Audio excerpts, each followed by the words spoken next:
Welcome back to the Royal Palace Podcast. I'm Liam. And I'm Patrick.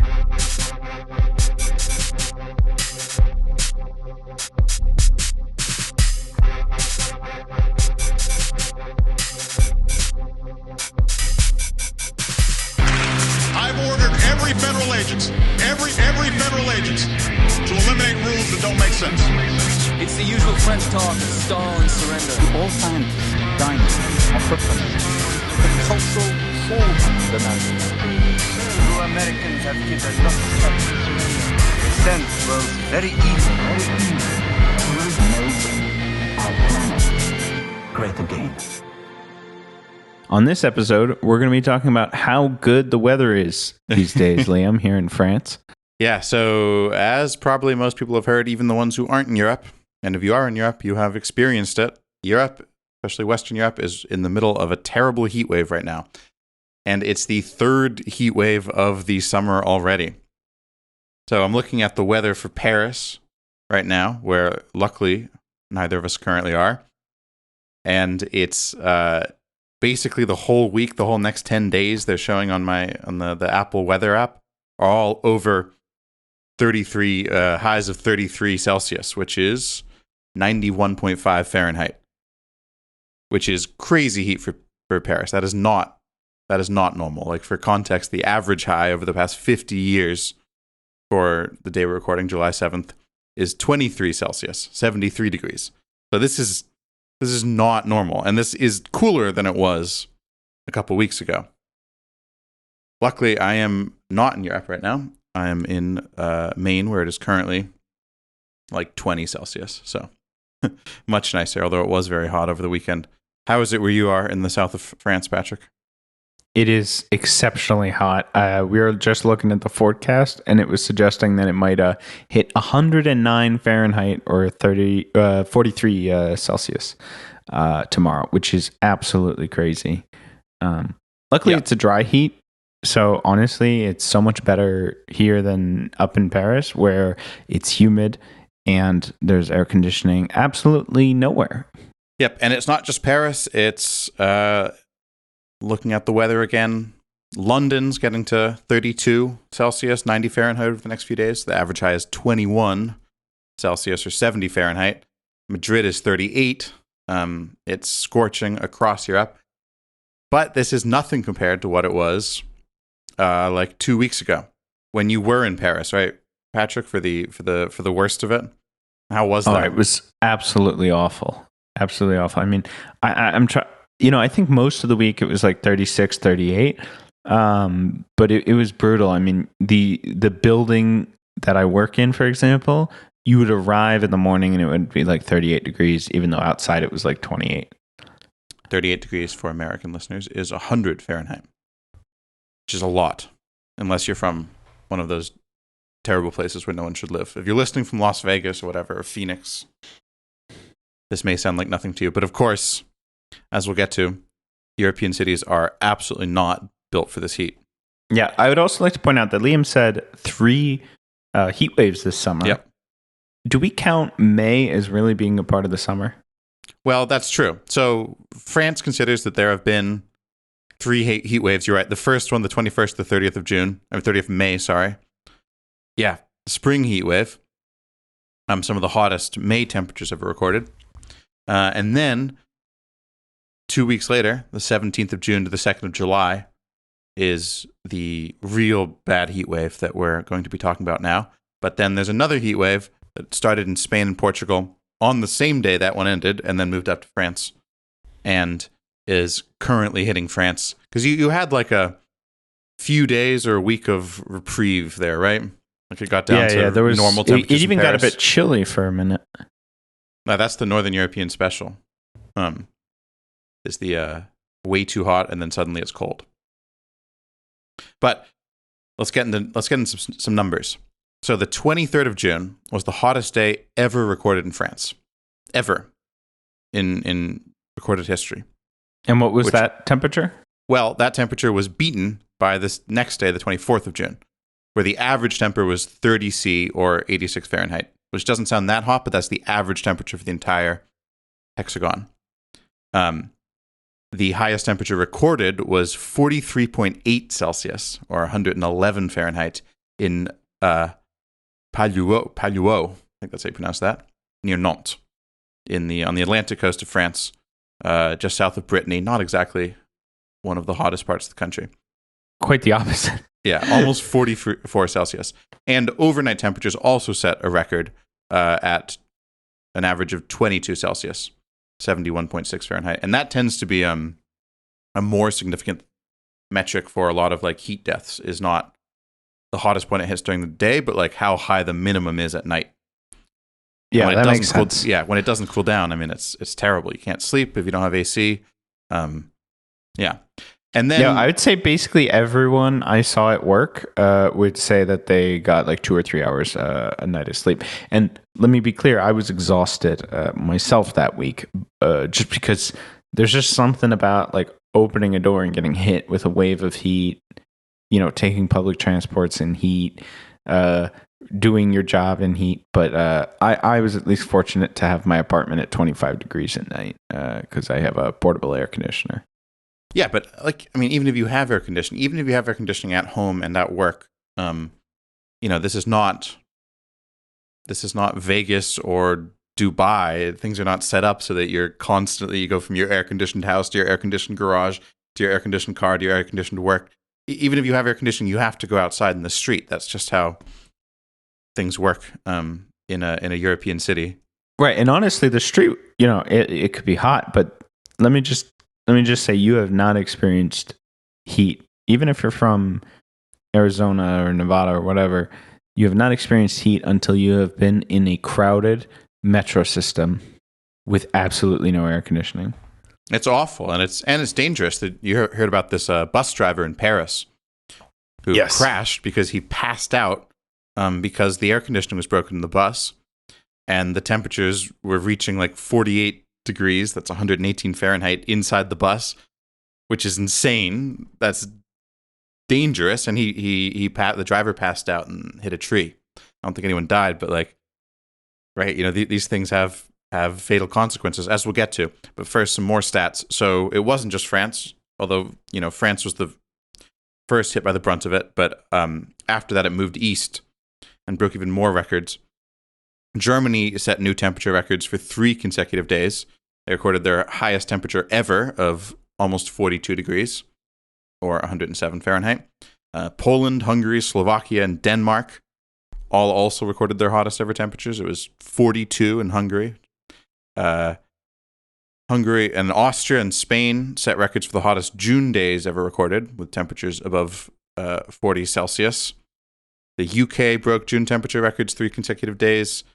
Also, Austria, Lithuania, Moldova, the Netherlands, Sweden, Switzerland, and Ukraine all broke the record for the hottest June days in those countries. So almost the entire continent, except Greece. Apparently, it was not too bad in Greece, strangely. But so, this is the beginning of the summer. Another heat wave is getting underway now. We don't know what's going to happen, but this is already, looking like it could be one of the hottest summers ever. And this has deadly consequences.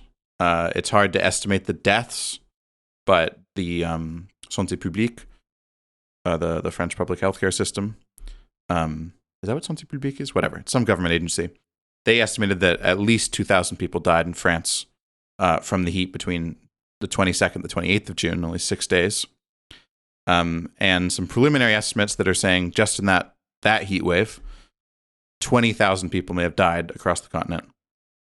Then there's wildfires, especially across the south of France, the north of Spain.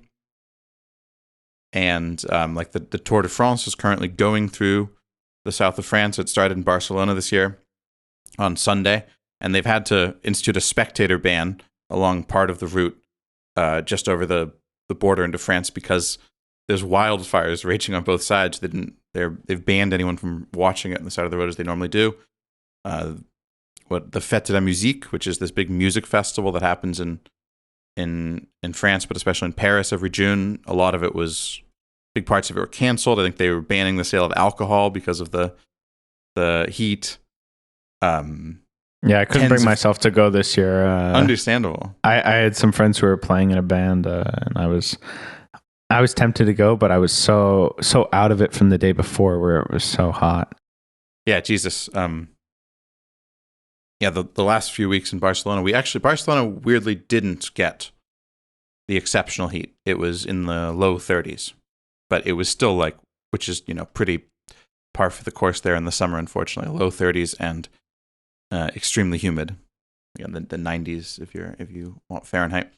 But it was just like, even though we weren't having anywhere near as bad a heat as Paris, it was still just like, man, that kind of heat, you just don't want to do anything. You don't want to leave the house. It's terrible. I was so unproductive that week. Like, I was at work, I did my job, but it just, getting any productive work out of me was difficult, and it was true for everyone. I mean, as I said, people just weren't sleeping, people weren't feeling good. But you do have air conditioning, and at work as well, right? Sort of. Like at home, I have a portable air conditioner, which honestly does enough of the job at a very high electricity cost, thank God. And at work, we have like a room that has proper air conditioning in it that was installed relatively recently. But I would say most people don't have that either at their workplace nor at their home. Yeah, which brings me to something I want to talk about. I don't know if you've heard, this has become a sort of a American jingoistic talking point during the heat wave. Just sort of laughing at Europe for not having AC. Have you seen any of this, Patrick? I absolutely have not. Oh, you got to get on more right-wing social media platforms like X if you want to see. But it's been not just on social media, but also in the media. Like, here's some headlines I've pulled out from American media about this. Vox, why air conditioning became a cross-Atlantic culture war. Air conditioning is not a moral failing. Wall Street Journal, Europe is hot as hell. Why doesn't it want air conditioning? Washington Post, opinion, Europe isn't cool. Very clever of them. Wow. That sounds AI generated, but it's so dumb I think it wasn't. Well, you want AI generated? Here you go. You know who Patrick Collison is? No idea. He's the founder of Stripe. Oh, okay. Yeah, I know what Stripe is. One of many payment processing companies that has made billions of dollars somehow. Payment processing seems like a great industry to be in. But he's actually a European. He's Irish, but of course he lives in San Francisco now. He had a viral tweet where he said a viral X. Is that what you call a viral post on X? Where the Everything app. The Everything app. He said, I asked Claude about the air conditioning debate in Europe, and it really didn't pull any punches. Here's what Claude said. The bottom line, Europeans should just install air conditioning. The emissions concern is negligible in their context. The technology works, the cost per life saved is excellent, and the cultural resistance is a vestige of a climate that, as the CCC put it, no longer exists. The elaborate discourse around cooling paradoxes and social right to thermal comfort is largely a way of processing the psychological discomfort of admitting that the American approach to summer was correct all along. And I just want to point out there's no way that just asking Cloud about this gave that answer. This guy definitely put in, like, why are Europeans resistant to thermal comfort and opt for, an archaic whatever. Like, he definitely prompt injected the shit out of that answer. Well, he's probably got his AI set to be extra annoying like that. Yeah. But then the only reason, of course, I or anyone else saw this tweet from whoever the hell Patrick Collison is because Elon Musk, the smartest and best man in the world, according to market logic, the world's only trillionaire, quote tweeted that saying, banger. Does he even know what a banger is? That's a banger. I don't know if you've seen much of Musk's Twitter feed, but it's mostly that. It's just quote tweeting the stupidest shit you've ever seen. Absolutely saying not. Banger or just like thumbs up. Liam, you're the reason our podcast isn't kicking off on Twitter. Well, it's all this Musk hate. It's all this Musk hate. We got to start feeding into Grok in our transcripts how much we love Musk. Yeah, just gotta try to be one of these guys who gets quote tweeted by Musk. Then the best one of these articles I found was from the National Review, which is, kind of easy to laugh at those morons. But honestly, just like what I was hearing from a lot of American, right-wing political commentators, just media figures in general, is sort of, this is basically in the same vein of a little more ridiculous. Let me read some excerpts from this. This is a National Review editorial. Europe's perennial climate panic has led to countless acts of economic and geopolitical self-harm. But for outright stupidity and life-threatening recklessness, the effort by its governments to discourage air conditioning are hard to beat. AC, the product of American... What are they talking about? I don't know. Yeah, right. What are these policies? Tell me about these policies. Okay. AC, a product of American ingenuity. Of course, they had to say that. Wait. Is that true? I looked it up. The Hungarians have a good claim to have invented the first large-scale functional air conditioning. But the modern way it works and was invented by an American. So, okay, but who created the refrigerator? That was not an American. Yeah, it depends how you define and that's what an air conditioner is. Yeah. I want to say it was an Australian. I'm calling BS. Yeah. I'm calling BS. Well, wherever it happened, it was a product of American ingenuity, as all good things are. AC has been spreading across the country since the middle of the past century. Blah, blah, blah. In Europe, however, AC is harder to find, with a penetration rate of somewhere between 20 and 30%. What does that mean? No way 20 to 30% have air conditioning. Well, I'll get into the stats on that in a second, because I did look into that. But okay. Then they say, old grand architecture and AC are not always an easy fit. Nice, stupid, classic American view of Europe, where it's like, they're just picturing all of Europe as like the Colosseum. A certain snobbish / jealous disdain for comforts of American life has also played its part. Nope. I know people, and we're probably going to get into this because Liam's leading me into this discussion. But out of all the reasons I've heard not to get air conditioning, I have not heard anything about jealousy or snobbishness towards Americans. Honestly, I'm being genuine about this. Most people who haven't visited the United States have no idea about the extent of air conditioning penetration. I've had multiple colleagues ask me, do you guys have air conditioning in the US? And I'm like, oh yeah, it's 18 everywhere. I mean, depending on where you go, right? And they're like, whoa, really? Completely unaware that that's how it is. And then the one person who's been to the States is like, oh yeah, I had to wear a jacket to go in the movie theater. Exactly. That's what I was going to say, is most Europeans I know who have visited the US have had that complaint that why do we set the air conditioning so cold everywhere that you're just cold everywhere you go? To be fair, there can be a good argument for that. Especially and when I know you like that. But, no, okay, but hear me out on this. The problem is depending on how big of an air conditioner you have, if you have a space that is subject to changes in saturation, utilization, say a meeting hall or whatever, where you're going to have no one in it, and then all of a sudden 200 people, the only way to deal with that change of, or that change of temperature brought on by the number of bodies in there, is to necessarily set things a bit lower than you actually need in order to tolerate that change. Is there a way to do that I'm telling dynamically? You, people don't understand. That is a problem. People don't understand that in Europe, because sometimes you'll I the other week I was at a conference hall. I go into it and they set the thermostat at 21, and of course once 100 people were in it, it got really hot, and then all of a sudden someone gets up to put it down, when what they should have done is put it down at the beginning, and then it would have risen to 21 when everyone came in. Yeah, this is a problem I've noticed in public transport in Barcelona, which, unlike in Paris, all public transport in Barcelona is air conditioned and air conditioned well. But you do sometimes get on a train or bus where the amount of people in there has overwhelmed the air conditioning, and it's way too hot.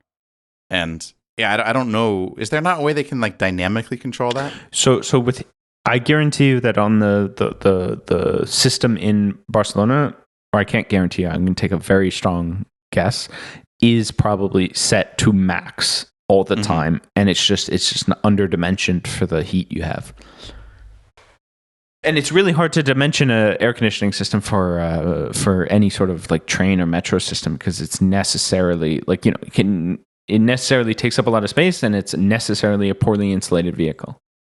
And one that opens its doors every few minutes. Yeah, and a classic problem, and I know this has long been a problem in New York, certainly was last time I was there a few years ago, is that like most of the trains are air conditioned, but those air conditioning units are all outputting into the station, meaning that the stations are extremely hot, and it's kind of hard to like, you know, they have to be outputting somewhere, so it's kind of hard to have both the trains and the station well air conditioned.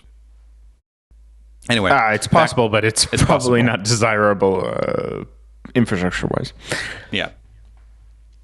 Also, stations are inevitably, like, unless it's super modern, they mostly have like, you know, they're pretty open. It's quite hard to do, I would think. Anyway, back to the National Review. And they mentioned that one of the reasons is that electricity is generally more expensive in Europe than the US, which is true. Although hopefully AI will change that. Well, that is also like less and less true. Yeah. In the US has had, I mean, it depends where. If you live in Texas, I think electricity is still pretty cheap. But then again, you also have a grid that fails every once in a while. So, and right, true. And I know that you know, some people are saying that this whole AI electricity demand, like data center electricity demand thing, is overblown.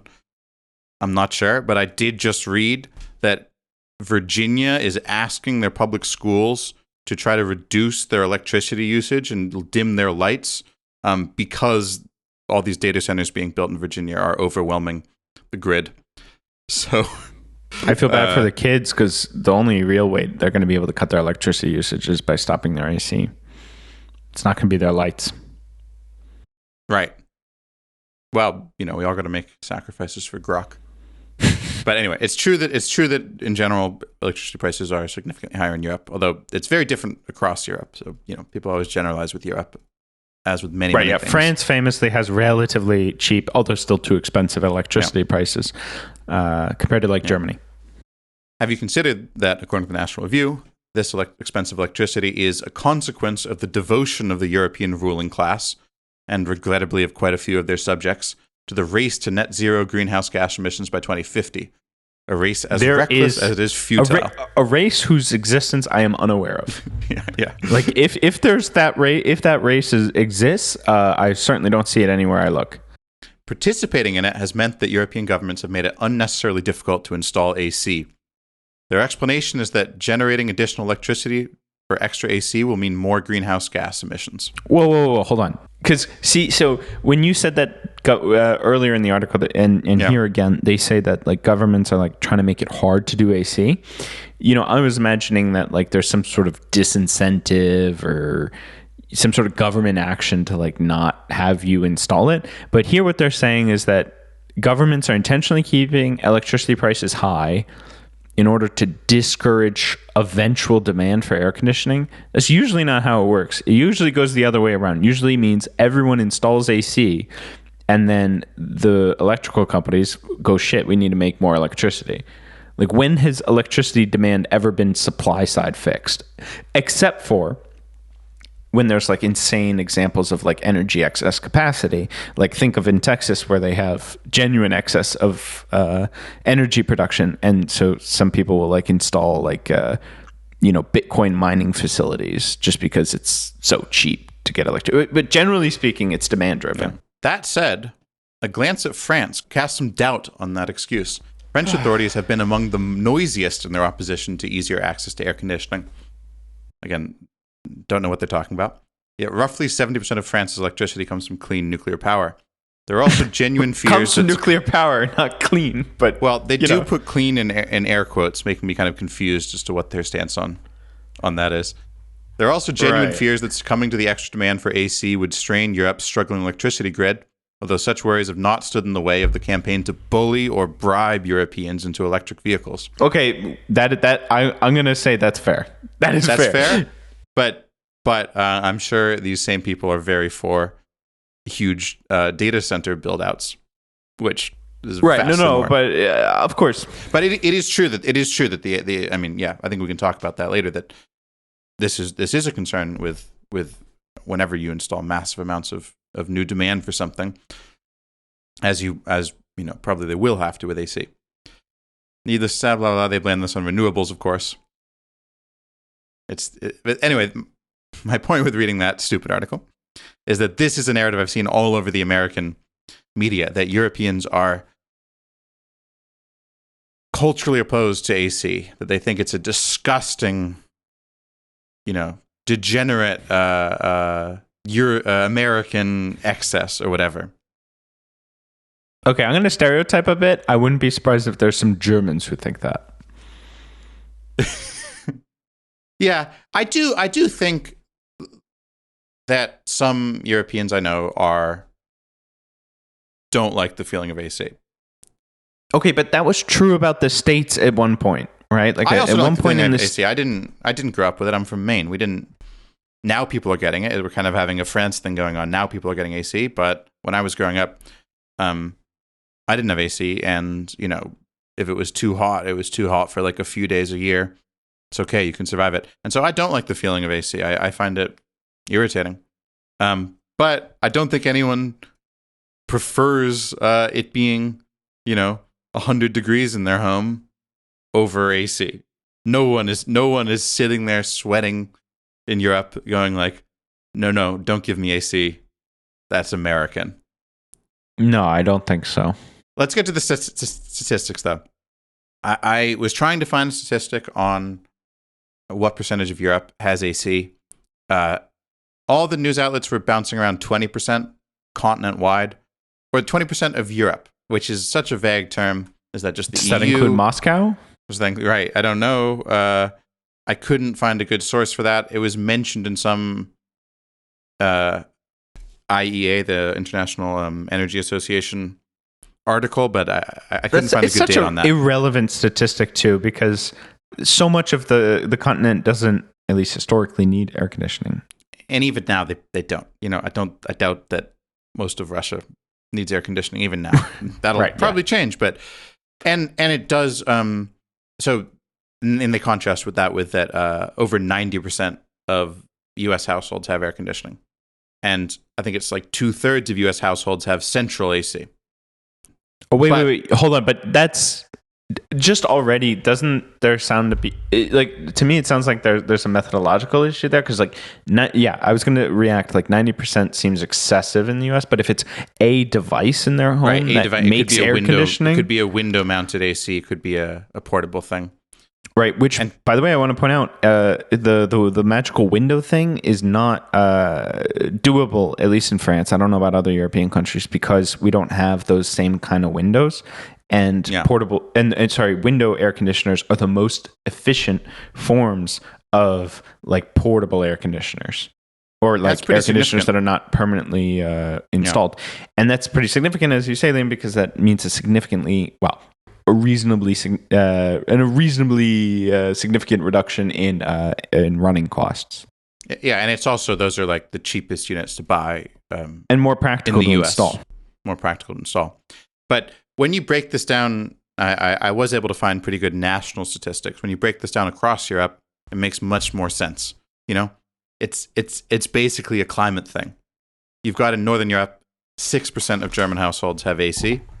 Something like 14% in the UK, which is like up from like 0% like a decade ago. Mm-hmm. In France, it's about 24%. Mm-hmm. But then when you go to Southern Europe, it's 56% in Italy, 60% in Spain, 79% in Greece. So it makes sense. For the most part, Southern European households do have some form of air conditioning. Well, and with the UK, I'd point out that I bet you that 14% is just people who got heat pumps. Yeah, that's probably true. Right, because anyone's got a heat pump right? Like, can any heat pump unit be used for air conditioning? So in Europe, the rule is if you're gonna, at least I know it's in France, but I assume it's in Europe. Every time you buy an air conditioner, it has to be reversible, including portable ones. So that means that anyone who gets a heat pump for heating their house or whatever necessarily has an air conditioner, and vice versa. And the UK has had a relatively significant campaign for to encourage people to adopt heat pumps. So it's possible that in that 14%, there's a lot of people who didn't even intend to buy an air conditioner. I have no idea though how the statistics were done there, but the United States is a particularly bad student or bad example in this case, because in the U.S. that requirement that air conditioners have to be reversible does not exist as far as I'm aware. And it means that the market is saturated with devices that are not reversible, despite the fact that adding reversibility is a couple cents for the manufacturer to do. Okay, maybe a couple dollars. But it means that they necessarily, in the race to the lowest price, don't include reversibility. And it's really stupid because it means a lot of Americans have in their home the ability to use a highly efficient mechanism, an air conditioner, to produce heat for their homes during the winter. But the lack of parts or the lack of reversibility means that in effect they cannot. And it's a shame because often, well, always, it's more efficient in terms of it can be more efficient in terms of cost, but also just more ecologically friendly to use a heat pump to create heat. And it's also a backup form of heat instead of gas, or like for heating your home instead of gas. So the fact that no one has this reversibility function in the United States is a huge issue for the US and makes them quite backwards compared to Europe. Ooh. Yeah, you're Shots reversing fired. it. You're calling the US backward. That's the thing they call Europe.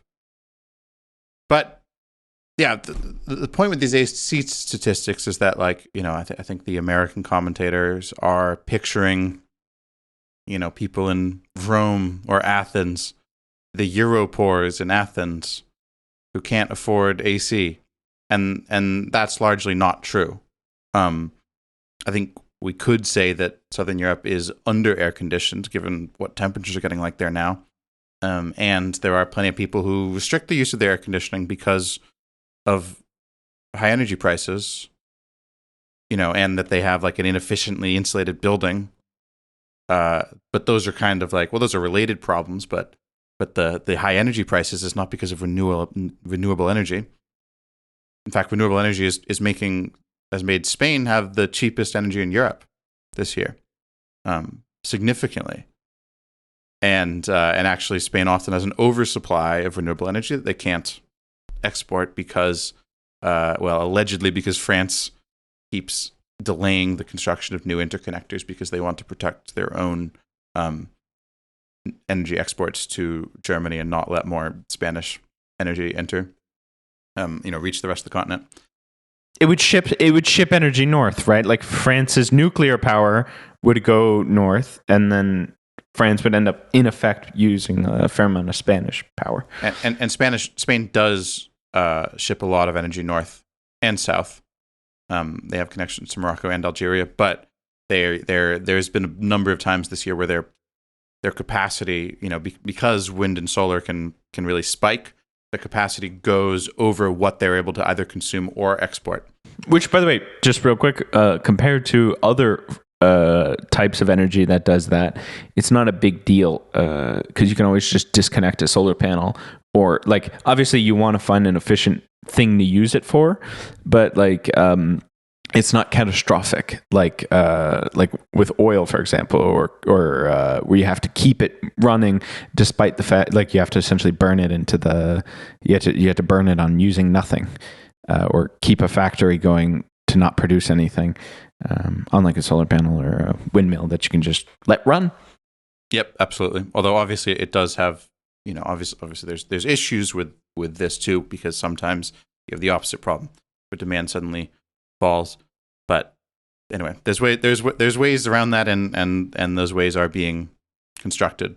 So, but my point about the AC is, even if energy costs are high, the biggest reasons for this has been actually the past 5 years an over-reliance on fossil fuels by Europe that have been hit by huge supply shocks caused by the U.S.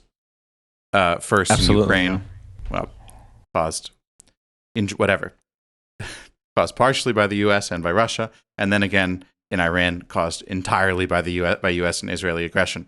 So the extent to which there's the extent to which like high energy costs are preventing Europeans from using their air conditioning as much as they'd like to is because of an over-reliance on fossil fuels.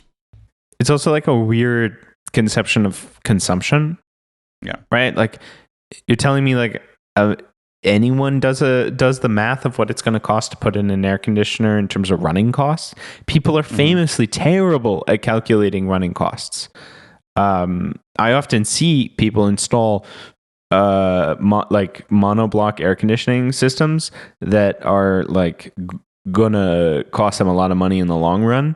Or portable air conditioners. Tons of people have portable air conditioners, despite the fact that their acquisition is not much less than, or less at all. It's often not even less than buying a proper air conditioning system, like a proper, heat pump with an interior and an exterior unit. That's just to say that no one is doing the math when they about running costs when they decide whether or not they want air conditioning. Right, but it's also like people are not expecting to need it this much. And every year you have to need it more. I mean, I remember it was the same in Maine, which has got to be one of the least air-conditioned states in the country. In 2016, I think it was, when there was a really bad heat wave, and that was when my parents first bought a window air conditioning unit. And I remember we went to the store, and the store was all out because everyone had the same idea. Anyway, but the point is, the reason why there's so much less air conditioning in Europe than the US, is largely a climate thing. So much of Northern Europe, especially, is just historically not had heat like this. It's not really comparable to the northeast of the U.S. It's maybe comparable to Maine, but like Massachusetts, for example, or New York, these places have much colder winters than most of Northern Europe, but they also have much hotter summers. The European continental climate of England, of the Netherlands, of Germany, of Sweden is just historically a climate where your summers are not getting that much above like 20-something Celsius, 70 Fahrenheit. This is a new phenomenon. It's not the first time it's happened. There have been, in the past few years, I've had more and more of these heat waves, but it is a new phenomenon, and people are having to adapt to it. However, I have heard one example of opposition to air conditioning within France. I assume too. You know who I'm talking about? I'm interested to see what you got. Well, I've got that Marine Le Pen, who it seems like may have just been cleared to run for president again. Unclear. That's breaking news. We will cover that in detail in a later episode. She said, if I'm elected president of the Republic, I will put in place a massive plan of air conditioning. It's a question of public health. The absurdity is to make people die of heat. And then in response to this, Jean-Luc Mélenchon said, we absolutely should not do that. Put air conditioning everywhere. That's just going to worsen the damages. And then he later said, sorry, I'm translating this live, to go putting air conditioning everywhere, you're going to see the result. I wouldn't put my dog or my granddaughter or my great-granddaughter there where there is air conditioning from morning to night. We know how to make buildings that are resistant to heat. There's techniques. There's 1,000 ways of thermally isolating a building. What's sure is that there are two things that we must not do. Leave things how they are. And secondly, make things worse thinking we're helping. Sorry for that sort of halting live translation, but that's become a signature of the podcast, so we're just going to go with it. Yeah, I think it's a good thing.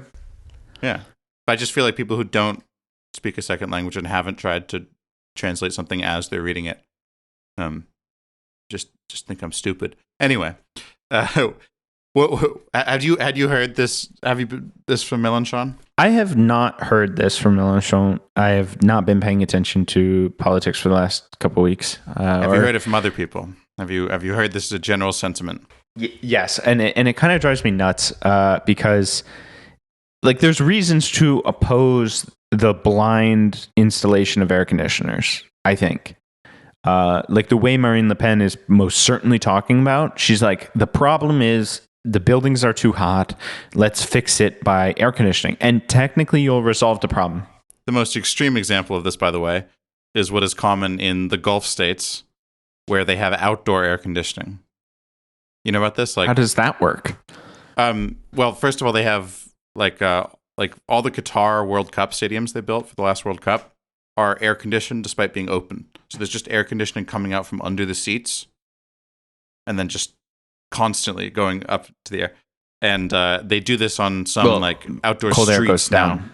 Well, yeah, okay, but it's dissipating into the air. The heat is dissipating. They're doing this now in some streets in Dubai, where they're just like there's vents that are just outputting air conditioning. Which, of course, That if you're is walking by insane. it, it's cooling it down. But obviously, this is ridiculous, right? This is absurd. So, like, clearly, we can overdo air conditioning. Also, I do think the U.S. Has sort of an excess use of air conditioning in many cases, and also that air conditioning can, make it livable to live in places that are just not habitable to humans. Like Dubai absolutely. Like Arizona Phoenix. never should have been built. Yeah. No, I agree. But anyway, tell me more about the French attitude.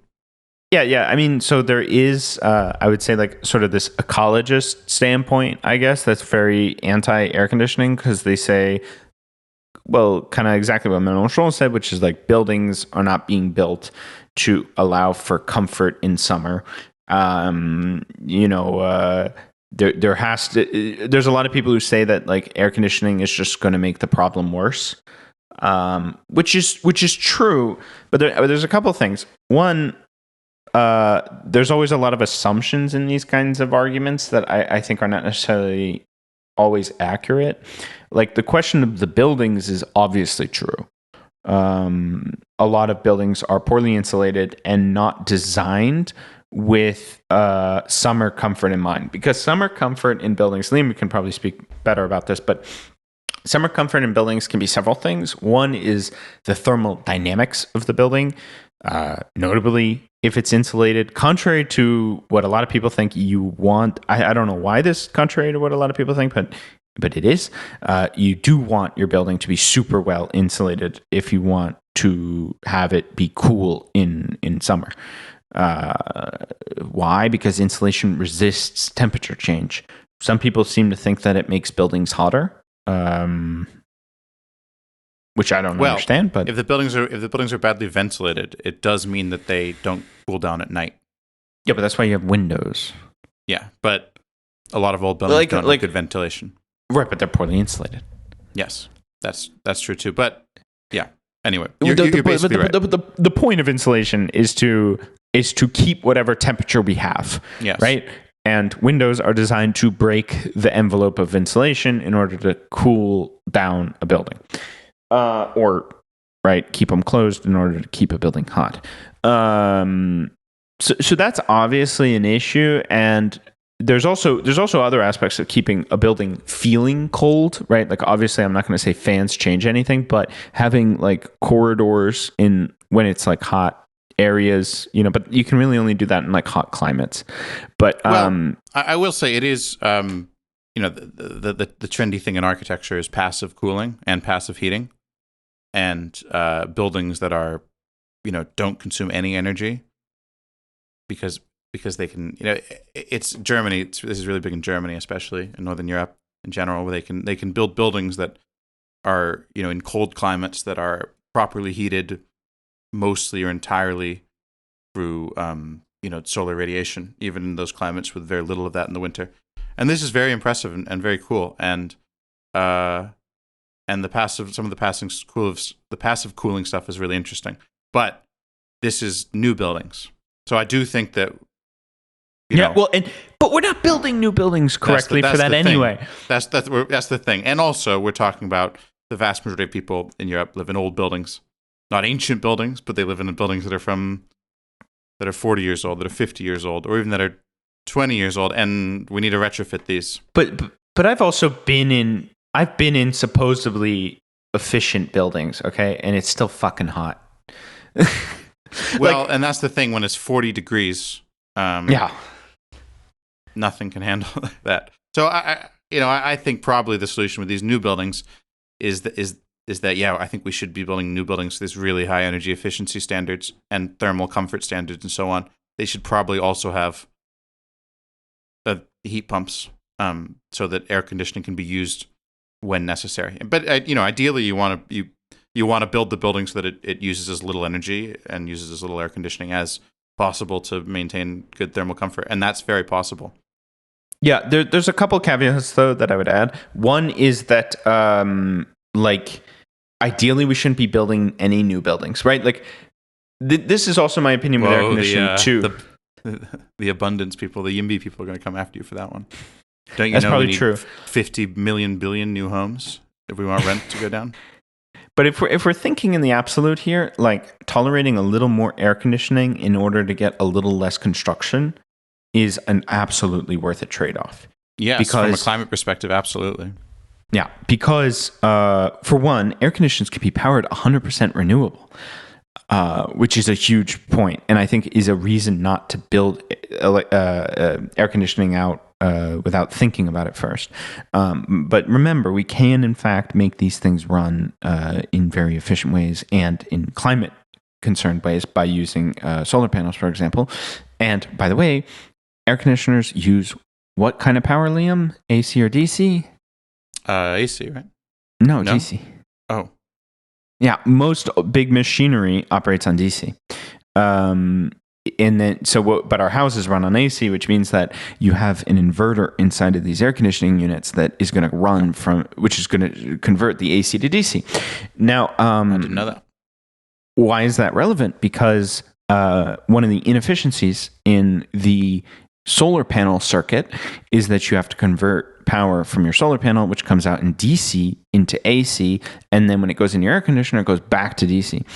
But, fun fact, when you run your solar panels, it's often when you run your air conditioner, because it's often hot when there's sun.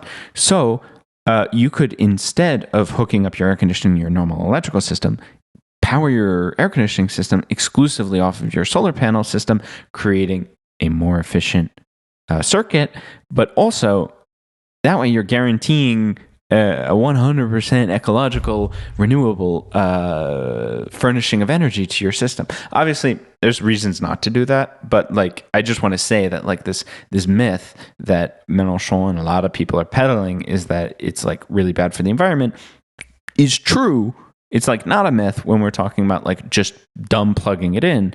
But I think especially when we're talking about like government deployment of this kind of thing or deploying it in like hospitals or schools, with a little bit of like planning, thinking, and concern for the environment, you can in fact deploy air conditioning systems. And that can actually be, as I said, there is a certain limit to renovating buildings to be more comfortable in summer. Like at some point, you just kind of have to, if you're really going for ultimate performance, like you got to go beyond retrofit and just destroy the building. But like obviously that is way worse for the environment. I think it was you who was telling me this, or I learned it in some class. I have no idea. But my understanding is like new construction is like one of the worst things for our planet. Absolutely, yeah. For a number of reasons, concrete is a big part of it. Concrete is incredibly carbon intensive and is the main thing that that buildings are built out of. Well, it's a huge component of construction these days. Steel also. Yeah. So I'm kind of the perspective that like a mix of passive and active cooling is still, despite what two architects in Germany think, is still the solution for like average constructions. I mean, like there's a lot of public housing in the Paris region that I happen to be somewhat familiar with, and like maybe there are ways of improving its energy performance, but a lot of that's already underway.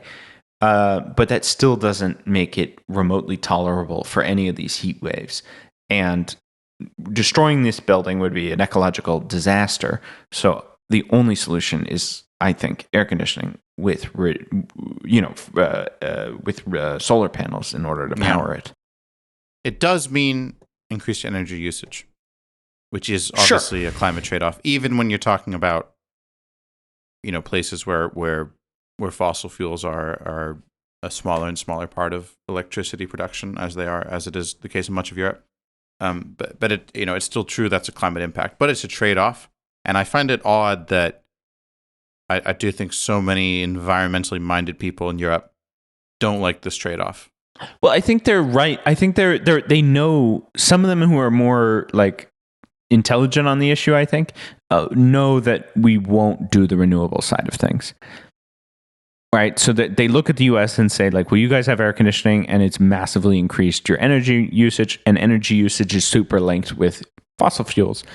And so it's like, it's not a completely dumb conclusion, but as a political demand where you turn it into saying air conditioning is bad, therefore we shouldn't have it, I think is not, one, practical or viable, but it's also kind of counterproductive because often it leads to, well, people dying because it's too hot in the building, but also people like going to solutions that are not necessarily great. Like, I know a lot of people have adopted the famous swamp cooler in their apartments or in their workplaces. And for those of you who don't know, a swamp cooler is a fan with a bucket of water in front of it, which, thanks to evaporative cooling, can reduce the temperature of a room by a degree or two. But once the humidity is saturated, you just have a humid room that's no longer that cool, and you have the benefit of mold. So, yeah, definitely not good. Yeah. This wasn't about the climate, but I was really pissed off in 2022 after energy prices shot up in Europe due to the Russian invasion of Ukraine, and, well, more specifically due to the Nord Stream 2 and the cutoff of Russian gas to Europe voluntarily by Europe. Like in Spain, I think France did this too. I think a lot of places did this. They like put these energy efficiency measures in place. One of which was to like stop cooling public buildings and public transport as much, like setting like a higher threshold to which the cooling was set to. Did they do that in France? Or I guess you just don't have AC in public things anyway. But in like Spain, I think this is there was a circular that went out instructing people to. I think they said never set the air conditioner below 26 degrees. Yeah, which for Americans is 26 C to F. Oop, I accidentally asked the AI that, so it's taking a really long time instead of Google. And it's wrong. That just burned more electricity than an air conditioning unit. It's 78.8 degrees Fahrenheit. So you can imagine setting your air conditioning to 78.8 degrees Fahrenheit. Yeah, and this really pissed me off in Spain. Like, the public transport was set to this, and like government buildings and whatever. And it was like, I just hate this mentality. Or the same thing when we had the drought in Catalonia of that for the first few years I lived there, where they turned off all the public fountains and stopped watering the parks way before they made people stop filling their swimming pools. It's this public display of austerity, where it's like, I think public spaces should be the most air conditioned. Absolutely, yeah. Well, like the schools in France, most of them are not air conditioned. But like, if we had, say, a strategy like at the national level where we said like, let's air condition all schools, think of how efficiently we could do that. Not only from the procurement side of things, but also like, schools tend to be 1 or 2 stories, sometimes more in urban areas, but they have a lot of roof surface area that could be used for solar panels. Right? Yeah, so absolutely. and they're only used during the day. So we could with no energy cost, no addition to the grid, we could cool these schools. Also, installing heat pumps that can both cool and heat is something that, we should be retrofitting all buildings with anyway. More for the electrification of heating. That's already part of like every country's net zero plan in Europe, and some countries like the UK actually have made pretty big progress in that. So it's a no-brainer to do this anyway. After the fact, we can come up with a policy on like how much should we be using that air conditioning, right? Just because we install air conditioning in schools and all public buildings doesn't mean we have to be blasting it 6 months of the year, kind of like you get in a lot of the US, But clearly, in what world should we not be air conditioning these spaces when it's above 40 Celsius? Because people die, and they are dying. Lots of people. Yeah, it's ridiculous. I'm very disappointed that Mélenchon took this position. I don't know. It's a strange one. Maybe it's just sort of an old man position. I'm not sure. There's a lot of people I've met who think that it's somehow going to make them sick. Well, and sometimes it gives you a sore throat. Well, no. Sometimes as a result of the of running an air conditioning, not sometimes, always, it's going to reduce the humidity in the room. But like, you're used to that. You have it all winter, right? So like, it's not going to make you. There are people who think that somehow you're going to get like a cold, and I'm like, no, a cold is something you spread. It's like, it's not something you get because it's 69 degrees in a room. Well, otherwise, all of America would be sick, and all of America is sick, but not for that reason. They are sick in the head. I dislike air conditioning. I more take sort of the French view on this. I dislike it, but obviously it's necessary, and I try to use it as little as possible, both for the energy costs, but also just because if I can avoid it, I'd rather have a window open and have like a natural breeze. But sometimes you need it, and more we need it, and we're going to need it more and more even in Northern Europe. And again, it's not a comfort thing. A lot of these times, it's people dying. It's people, especially with hospitals. I can't believe that's even a question. Yeah, I mean, in France, I don't. I'm sure most of our listeners know this, but like, extreme heat is bad for the heart, and so anyone who is at risk of having any sort of cardiovascular event, ideally. Yeah. I was talking to a friend in Paris during that extreme heat. Shout out to him if he's listening. And he was telling me he was having chest pains because of because of the heat in his apartment. No.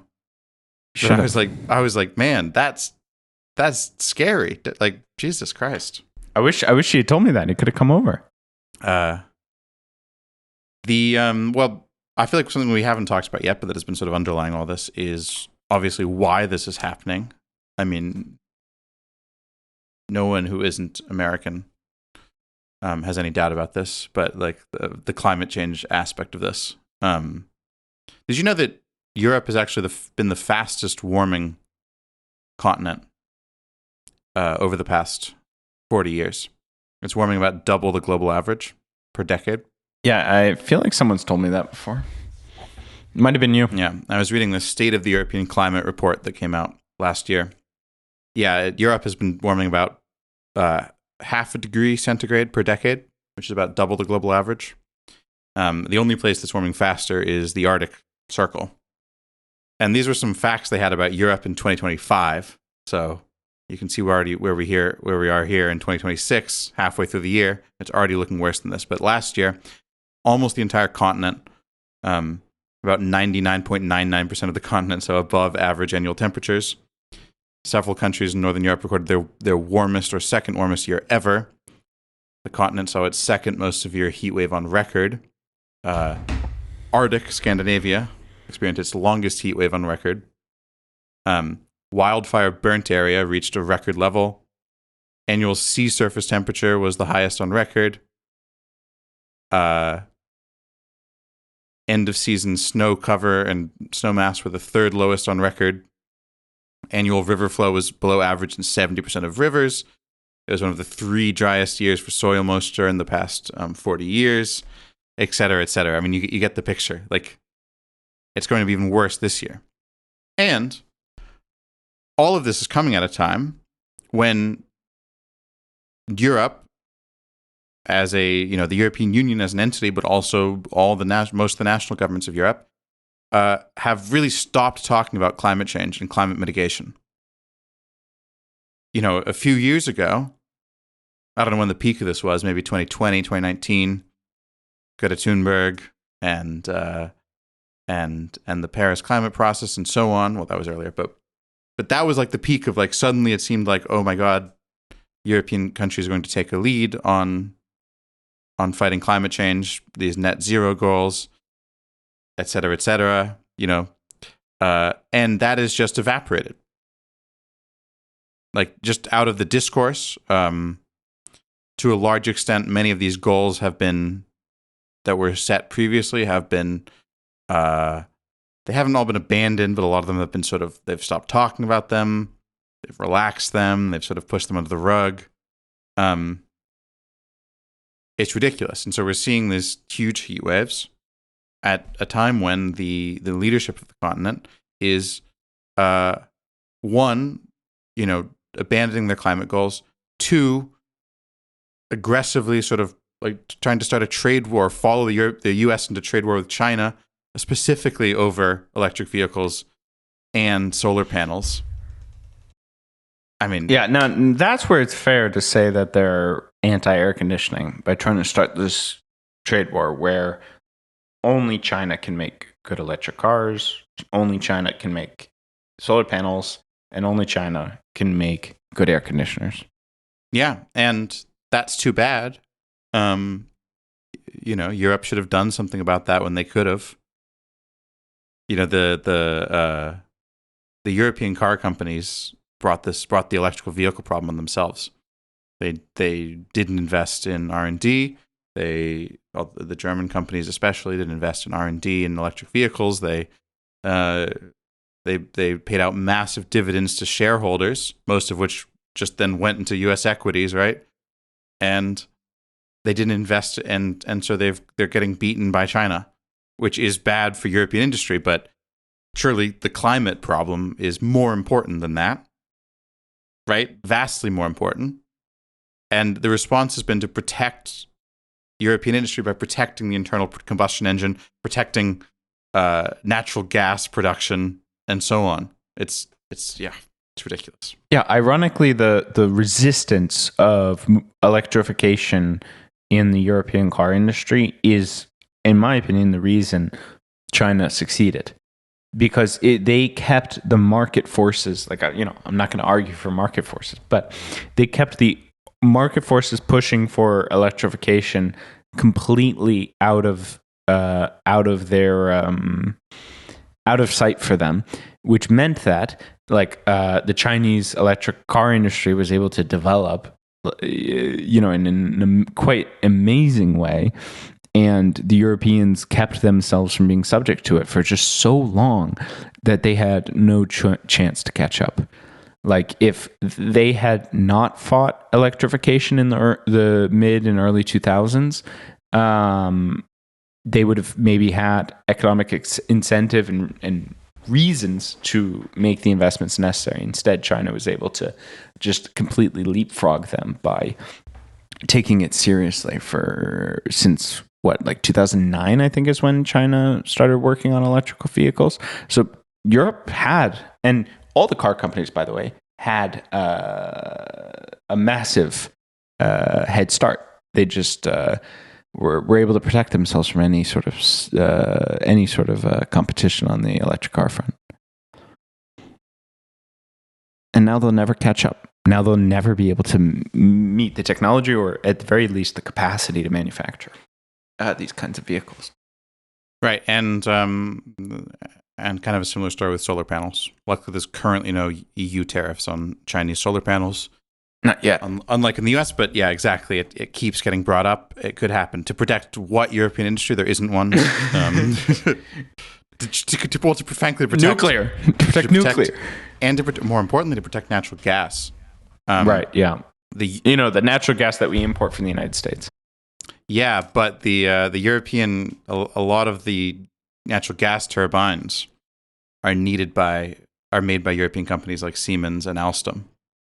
Ooh. And they're having bumper years right now because of there's so much new natural gas being built in the US to supply data centers that there's a huge backlog in supplies for natural gas turbines, and this is benefiting European companies quite a lot. And of course, that is now all that matters.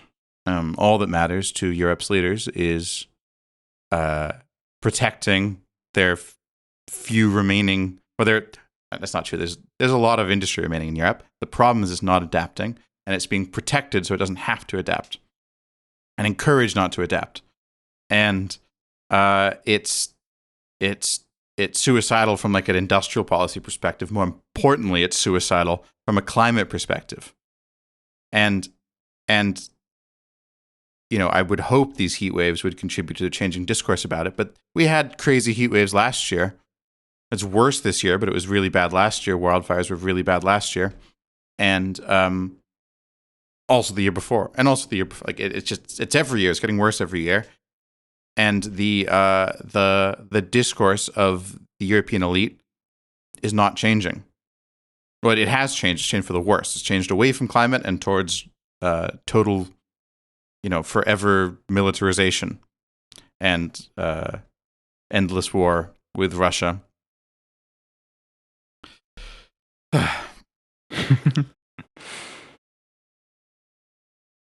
I don't know. What else can we say about the heat waves? It's rough. I'm not gonna lie. It's hard. I'm thinking about installing air conditioning this year because I can't. I just can't.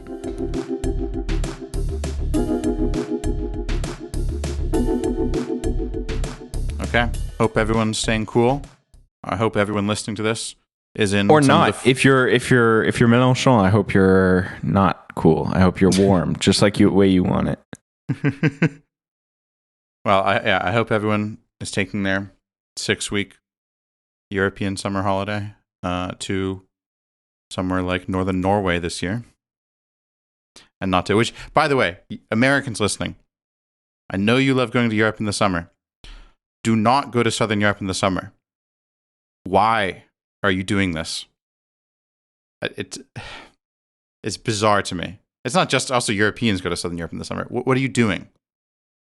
Everyone in southern Europe is leaving. You know, in Spain, the most popular place for people to go on vacation is Galicia, the northwest of Spain, the cold part of Spain in the summer, because everyone wants to get out of the heat. And then for some reason, you have all these northern Europeans and Americans flooding Spain, flooding Italy when it's 35 degrees. What are you doing? I don't know. Go to Belarus. All right, everybody. Thanks for listening. This has been the Royal Palace Podcast. La France est une chose, à mes yeux, très considérable. Je me fais en effet de la France une certaine idée.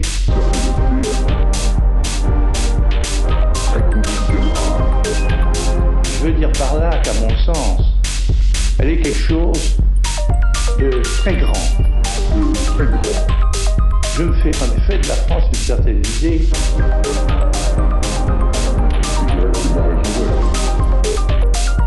Il y a même là quelque chose d'extraordinaire. Je me fais en effet de la France une certaine idée.